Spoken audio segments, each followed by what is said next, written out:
Easy guys, I hope you guys are good. I'm creamslice and I make Destiny 2 builds. On this channel, I always try to provide builds that perform in the endgame content. So with every build that I bring you guys, they've either been tested in Master Lost sectors or grandmaster level content, which usually is 25 power levels below the recommended. Today, I'm going to be bringing you a new warlock build that revolves around weakening everything. Having 2 void souls up at once is game changing within itself, something we've never ever seen in Destiny before. So it's quite a unique build. It's a really easy build to put together, but in my opinion, it's probably the strongest warlock build in the game for the void subclass. Weakening is the key to this build as it gives us a 15% debuff. So we'll be having infinity debuffs, infinity void souls, infinity grenades, and healing. All the package that usually comes with the void subclass, but just having 2 void souls up at once is just mind blowing. So the gameplay you're going to be watching is from 2 different Master Lost sectors where we are 26 levels below the recommended, and just look how we can control 2 sides of this room, weakening everything whilst our abilities just refill. And as you can see from this lost sector with a boss, we don't really have to touch him. The void souls are doing all the work. They are increasing in size, in damage, and a great thing, we can re-pick them up to reset the timer, redeploy them, and get 100% damage for more than 5 kills. So we are just a walking weakening machine.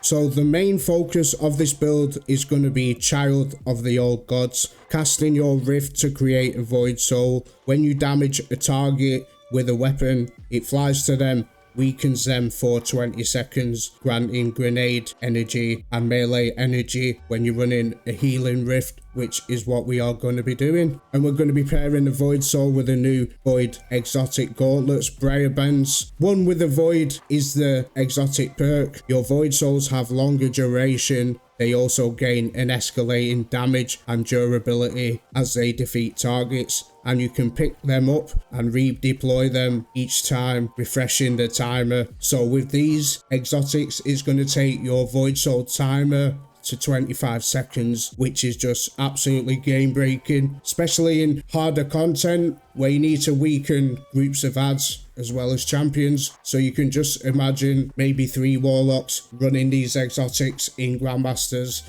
It's going to be absolutely game over and just a beautiful sight to see, in my opinion. Basically, getting 5 kills will increase the damage of the void soul by 100%, which is absolutely easy because, as we know, we can pick them up and redeploy them again. And every time you pick the first one up, it will still keep that damage going. So you could possibly keep 100% damage up going as long as you are picking up the first void soul and redeploying it. So with the mod setups that we can have 2 void souls running at once. The fragment setup allows us to generate void breaches on each kill, full health on each kill, and so much grenade energy as well on each kill. The other aspect we're running with this build is Chaos Accelerant, just to give us big effective vortex grenades that increase in size and they last longer. And we're going to add weakening onto these as well, which is going to debuff our enemies by 15% as well as our void souls. So we will permanently have this active. So where the fragments come into play, we're using Echo of Harvest. This is going to be probably the main fragment to this build. Defeating weakened targets grants orbs of power and void breaches. Every single kill you can get. I don't think there's a timer because I was just making them from every opponent that are weakened and killed. Obviously, you're going to be picking the void breaches up. It's going to give us energy to all of our abilities, and also we're going to be pairing it with Echo of Starvation, picking up a void breach, or Orb of Power grants Devour, which fully heals us on kills and gives us an extra 20% grenade energy per kill as well. So these two work hand in hand because we're going to be weakening everything, creating void breaches. So we're constantly going to be having Devour active, and we're going to be getting that huge chunk of grenade energy. We're also using Echo of Instability. Defeating targets with grenades grants volatile rounds to our void weapons. You definitely want to be running void weapons with this build. A quick tip, Lemon Arc this season has had a little bit of a nerf, but a huge buff with the poison. The poison has been increased by 50%. It's never leaving my loadout this season because it is absolutely god tier now for champions, especially overloads and endgame content. The last fragment we're going to be using is Echo of Undermining. So when I was talking to you about Chaos Accelerant being able to weaken everything with our grenade, this is what is going to debuff our targets by 15%. So not only do we have our grenades now, we have 2 void souls that just weaken everything, creating unlimited orbs of power, unlimited void breaches, unlimited Devour. The list goes on. This is why I think it is the strongest void warlock build now. Controverse, we're the king, but I think having 2 void souls up at once has to be god tier in my opinion. The dim link, as always guys, will be below. So if you do miss anything out of these, don't worry, just click the link down below and you get the full setup. I've been playing around with the mods setup, and the mod setup that I currently have running at the moment is the best way that I've found to have maximum ability rotation when it comes to our grenades, our rift and our melee, which are all going to play important parts in the setup, as well as our fragments.